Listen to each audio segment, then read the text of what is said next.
नमस्कार दोस्तों, स्वागत है आपका A to Z स्टोरीज अद्भुत ऑफिशियल पर। साधु संत फकीर गुरु रहबरों की सदा ही जय जयकार। विज्ञान भैरव तंत्र। शिव जी ने पार्वती जी को जो विधियां बताई उसमें से आज 7वीं विधि के ललाट के माध्यम में सूक्ष्म श्वास प्राण को टिकाओ। जब वे सोने के क्षण में हृदय तक पहुंचेगा तब स्वप्न और स्वयं मृत्यु पर अधिकार हो जाएगा। तुम आधिकारिक गहरी परतों में प्रवेश कर रहे हो। ललाट के मध्य में सूक्ष्म श्वास प्राण को टिकाओ। अगर तुम तीसरी आंख को जान गए हो तो तुम ललाट के मध्य में स्थिर सूक्ष्म श्वास को, अदृश्य प्राण को जान गए हो। और तुम ये भी जान गए हो कि वे ऊर्जा, वे प्रकाश बरसता है। जब वे सोने के क्षण में हृदय तक पहुंचेगा, सोने के क्षण में हृदय तक पहुंचेगा, जब वे वर्षा तुम्हारे हृदय तक पहुंचेगी तब स्वप्न और स्वयं मृत्यु पर अधिकार हो जाएगा। इस विधि को 3 हिस्सों में लो। एक, श्वास के भीतर जो प्राण है, जो उसका सूक्ष्म अदृश्य अपार्थिव अंश है, उसे तुमको अनुभव करना ही होगा। यह तब होता है जब तुम भ्रिकुटियों के बीच अवधान को स्थिर रखते हो, तब यह आसानी से घटित होता है। अगर तुम अवधान को अंतराल में टिकाते हो तो भी घटित होता है, मगर उतनी आसानी से नहीं। यदि तुम नाभि केंद्र के प्रति सजग हो, जहां श्वास आती है और छूकर चली जाती है, तो भी यह घटित होता है, पर कम आसानी से। इसमें ज्यादा मुश्किल नहीं। उस सूक्ष्म प्राण को जानने का सबसे सुगम मार्ग है तीसरी आंख में स्थिर होना। वैसे तुम जहां भी केंद्रित होंगे वे घटित होगा। तुम प्राण में प्रभावित होते अनुभव करोगे। यदि तुम प्राण को अपने भीतर प्रवाहित होता अनुभव कर सको तो तुम ये भी जान सकते हो कि कब तुम्हारी मृत्यु होगी।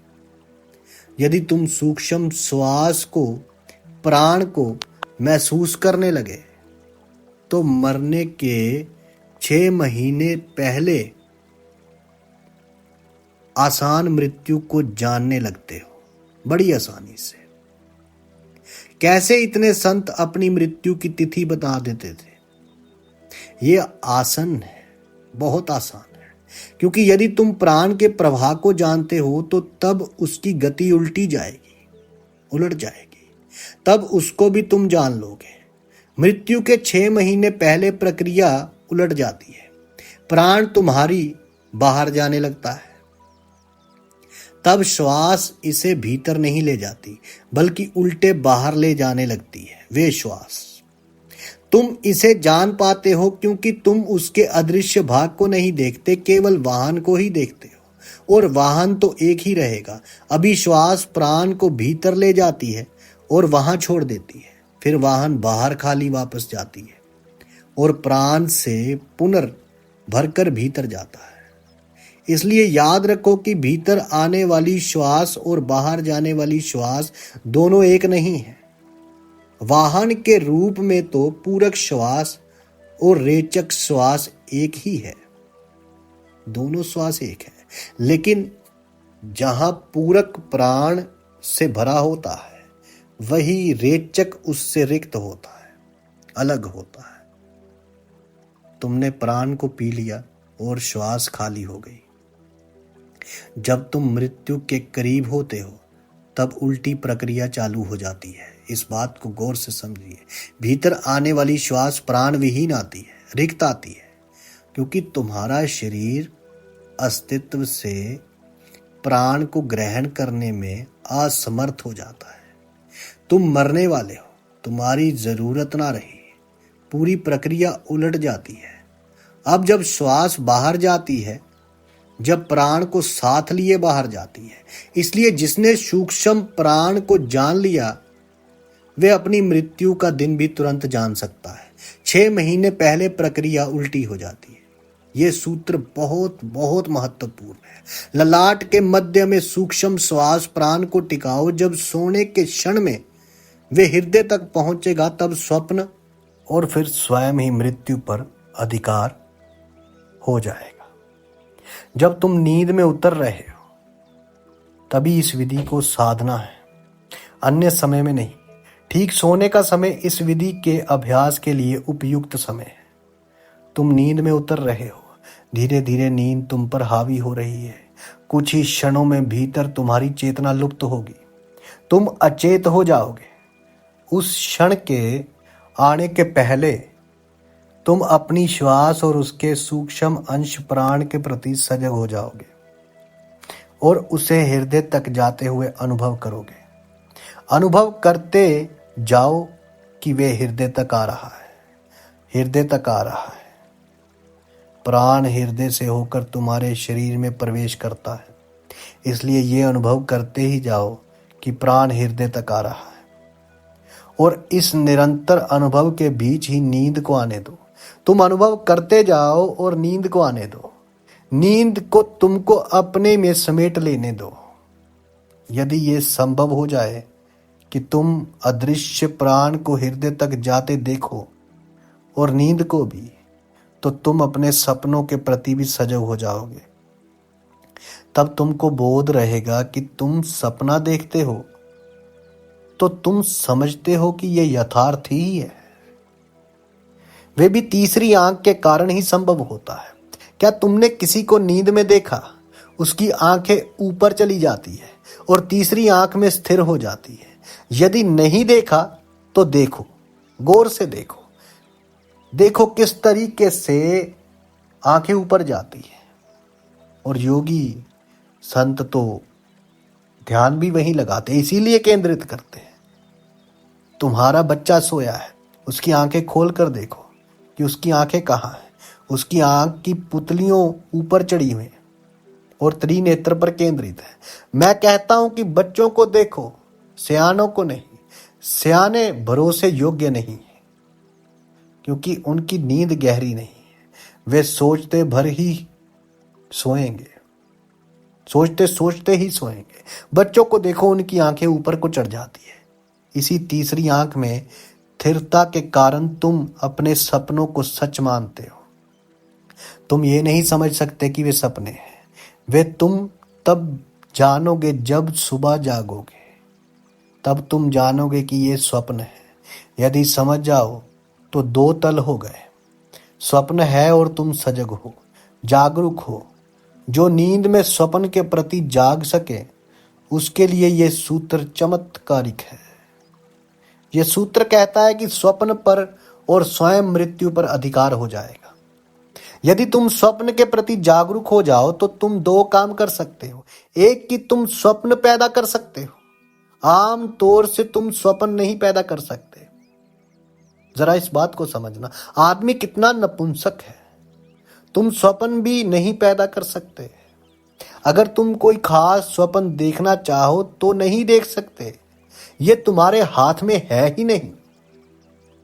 मनुष्य कितना शक्तिहीन है, स्वप्न भी उससे नहीं निर्मित किया जा सकता।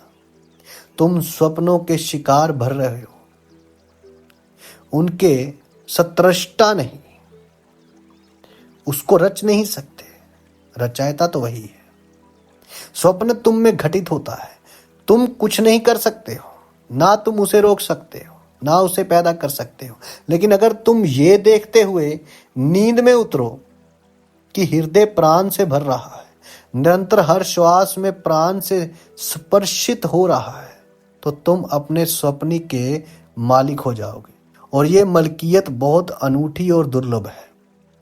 तब तुम जो भी स्वप्न देखना चाहते हो, तुम वे स्वप्न देख सकते हो। और सोते समय कहो कि मैं फलाना स्वप्न देखना चाहता हूं, और वे स्वप्न कभी तुम्हारे मन में प्रवेश नहीं कर सकेगा। लेकिन अपने स्वप्नों के मालिक बनने का क्या प्रयोजन है?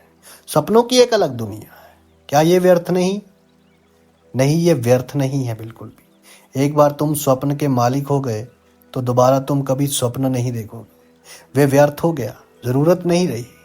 जैसे ही तुम अपने स्वप्नों के मालिक होते हो, स्वप्न बंद हो जाते हैं, उनकी जरूरत नहीं रहती। और जब स्वप्न बंद हो जाते हैं तब तुम्हारी नींद का गुण धर्म ही और होता है। वे गुण धर्म वही है जो मृत्यु का है। मृत्यु गहन नींद है। अगर तुम्हारी नींद मृत्यु की तरह गहरी हो जाए तो उसका अर्थ है कि सपने विदा हो गए। सपने नींद को उथाल करते हैं। सपनों के चलते तुम सतह पर ही घूमते रहते हो।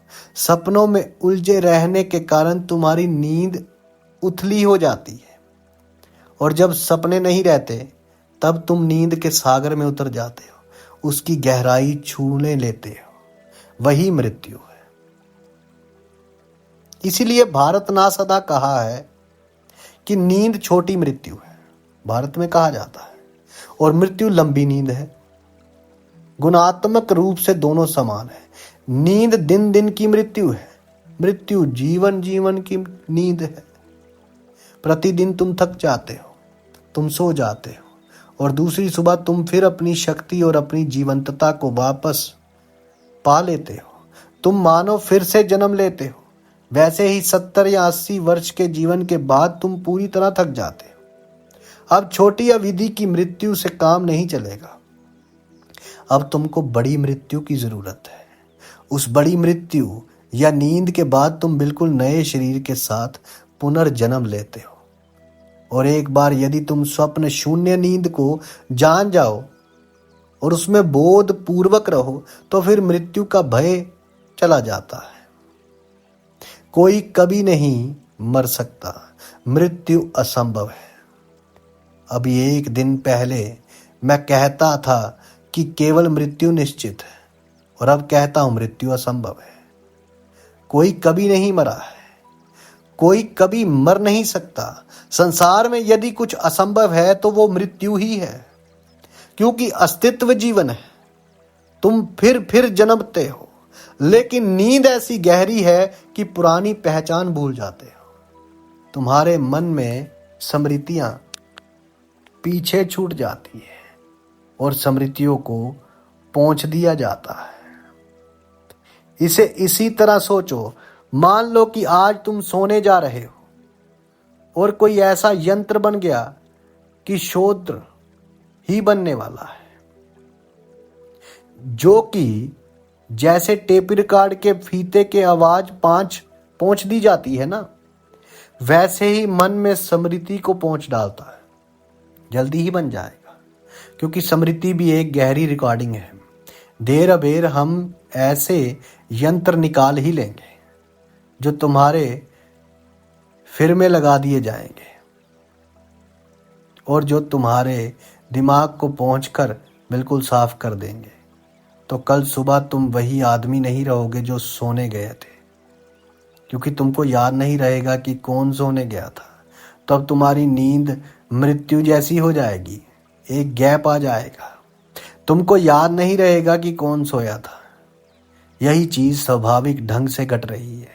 जब तुम मरते हो और फिर जन्म लेते हो, तब तुमको याद नहीं रहता कि कौन मरा। तुम फिर से शुरू करते हो। इस विधि के द्वारा पहले तो तुम स्वप्नों के मालिक हो जाओगे, शिवजी ने कहा। उसका अर्थ हुआ कि सपने आना बंद हो जाएंगे, या यदि तुम खुद सपने देखना चाहोगे तो सपने देख भी सकते हो, क्योंकि तुम अब सपनों के मालिक हो। लेकिन तब वे ऐच्छिक सपना होगा, इच्छिक सपना अब अनिवार्य नहीं रहेगा। अब वे तुम पर लादा नहीं जाएगा, तुम उसके शिकार नहीं होंगे, और तब तुम्हारी नींद का गुण धर्म ठीक मृत्यु जैसा हो जाएगा। तब तुम जानोगे कि मृत्यु भी नींद है। इसलिए ये सूत्र कहता है कि स्वप्न और स्वयं मृत्यु पर आधारित, मृत्यु पर अधिकार हो जाएगा। स्वप्न और स्वयं मृत्यु पर अधिकार हो जाएगा। तब तुम जानोगे कि मृत्यु एक लंबी नींद है, और सहयोगी है, और सुंदर भी है, क्योंकि वे तुमको नव जीवन देती है, नया जीवन। हर व्यक्ति को नया जीवन चाहिए। वे तुमको सब कुछ नया देती है। फिर तो मृत्यु भी समाप्त हो जाती है। स्वप्न के शेष होते ही मृत्यु समाप्त हो जाती है। मृत्यु पर नियंत्रण पाने, अधिकार पाने का दूसरा अर्थ भी है। अगर तुम समझ लो कि मृत्यु नींद है तो तुम उसको दिशा दे सकते हो। अगर तुम अपने सपनों को दिशा दे सकते हो तो मृत्यु को भी दे सकते हो। तब तुम चुनाव कर सकते हो कि कहां पैदा हो, कब पैदा हो, किससे पैदा हो और किस रूप में पैदा हो। तब तुम अपने जीवन के मालिक होते हो। यही तो संत गुरु रहबरों ने किया। बुद्ध की मृत्यु हुई, उनके अंतिम जन्म के पूर्व के जन्म की चर्चा आज हम करेंगे कि जब वे बुद्ध नहीं थे, मरने के पूर्व उन्होंने कहा कि मैं अमुक माँ बाप से पैदा होऊंगा, ऐसे मेरी माँ होगी, ऐसे मेरे पिता होंगे। वो पहले ही बोल गए, ऐसे मेरे पिता होंगे और मेरी माँ मेरे जन्म के बाद ही मर जाएगी। और जब मैं जन्मूंगा तो मेरी माँ ऐसे ऐसे सपने देखेगी। ना तुमको सिर्फ अपने सपनों पर अधिकार होगा, दूसरे के सपनों पर भी तुम्हारा अधिकार हो जाएगा। सो बुद्ध ने उदाहरण के तौर पर बताया कि जब मैं माँ के पेट में होऊंगा तब मेरी माँ ये स्वप्न देखेगी। और जब कोई इस क्रम से इन स्वप्नों को देखे तब तुम समझ जाना कि मैं जन्म लेने वाला हूं। और ऐसा ही हुआ। बुद्ध की माता ने उसी क्रम में सपने देखे। वे क्रम सारे भारत को पता था, विशेषकर उनको जो धर्म में, जीवन की गहन चीजों में और उसके गुहम पथों में उत्सुक थे। पता था, इसलिए उन स्वप्नों की व्याख्या हुई। स्वप्नों की व्याख्या करने वाला पहला आदमी फ्रॉयड नहीं था और ना उसकी व्याख्या में गहराई थी। पता वे केवल पश्चिम के लिए था। तो बुद्ध के पिता ने स्वप्नों के व्याख्याकारों को उस जमाने के फ्रॉयडों और जुंगों को तुरंत बुलवाया और उनसे पूछा, इस क्रम का क्या अर्थ है? मुझे डर लगता है ये सपने अद्भुत हैं और एक ही क्रम से आ रहे हैं। एक ही तरह के सपने बारी बारी से आ रहे हैं, मानो कोई एक ही फिल्म को बार बार देखता हो। क्या हो रहा है? और व्याख्याकारों ने बताया कि आप एक महान आत्मा के पिता होने जा रहे हैं। वे बुद्ध होने वाला है, लेकिन आपकी पत्नी को संकट है, क्योंकि जब ऐसे बुद्ध जन्म लेते हैं तब मां का जीना कठिन हो जाता है। और इसी बारे में बुद्ध के पिता ने कारण पूछा। व्याख्याकारों ने कहा कि हम ये नहीं बता सकते, लेकिन जो आत्मा पैदा होने वाली है उसका ही वक्तव्य है कि उसके जन्म लेने पर उसकी माता की मृत्यु हो जाएगी। बाद में बुद्ध से पूछा गया कि आपकी माता की मृत्यु तुरंत क्यों हुई। उन्होंने कहा कि एक बुद्ध को जन्म देना इतनी बड़ी घटना है कि उसके बाद और सब कुछ व्यर्थ हो जाता है, इसलिए मां जीवित नहीं रह सकती। उसे नया जीवन शुरू करने के लिए फिर से जन्म लेना होगा। एक बुद्ध को जन्म देना परम अनुभव है। ऐसा शिखर है कि मां उसके बाद नहीं बची रह सकती, इसलिए मां की मृत्यु हुई। महात्मा बुद्ध ने अपने पिछले जन्म में कहा था कि मैं उस समय जन्म लूंगा जब मेरी मां एक ताड़ वृक्ष के नीचे खड़ी होगी, और वही हुआ। बुद्ध का जब जन्म हुआ तब उनके माता ताड़ के वृक्ष के नीचे खड़ी थी, और बुद्ध ने यह भी कहा कि जन्म लेने के बाद मैं तुरंत 7 कदम चलूंगा। ये पहचान होगी जो बताए देता हूं, ताकि तुम जान सको कि बुद्ध का जन्म हो गया। और बुद्ध ने सब कुछ का इंगित किया। और ये केवल बुद्ध के लिए ही सही नहीं, यही जीसस क्राइस्ट के लिए सही है, यही महावीर के लिए सही है, यही संतों के लिए हुआ। बहुत से संत हुए, यही और भी कई अन्यों के लिए सही है। प्रत्येक जैन तीर्थंकर ने अपने पिछले जन्म में भविष्यवाणी की थी कि उनका जन्म किस तरह होगा। उन्होंने भी स्वप्नों में क्रम बताए थे, उन्होंने भी प्रतीक बताए थे और कहा था कि किस तरह सब कुछ घटित होने वाला है।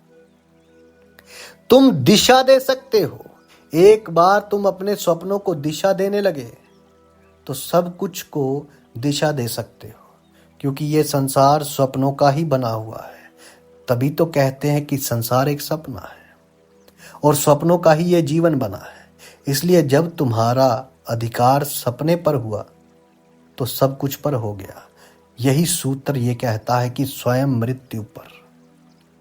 तब कोई व्यक्ति अपने को एक विशेष तरह का जन्म भी दे सकता है जैसा वह चाहे, विशेष तरह का जीवन भी दे सकता है जैसा वह चाहे। हम लोग तो शिकार हैं, हम नहीं जानते हैं कि क्यों जन्मते हैं, क्यों मरते हैं, कौन हमें चलाता है और क्यों। कोई कारण नहीं दिखाई देता है। सब कुछ अराजकता संयोग जैसा है। ऐसा इसलिए है कि हम मालिक नहीं हैं। एक बार अपने स्वप्नों के मालिक हो जाएं तो फिर ऐसा नहीं रहेगा। तुम जान लोगे कि आखिर मालिक कौन है। 7वीं विधि जो शिव जी ने पार्वती जी को बताई वो ये कहती है। जल्दी मिलते हैं एक नई वीडियो के साथ। तब तक के लिए आप सबके भीतर बसे उस परमात्मा को मेरा प्रणाम। आप सबका धन्यवाद। साधु संत फकीर गुरु रहबरों की सदा ही जय जयकार।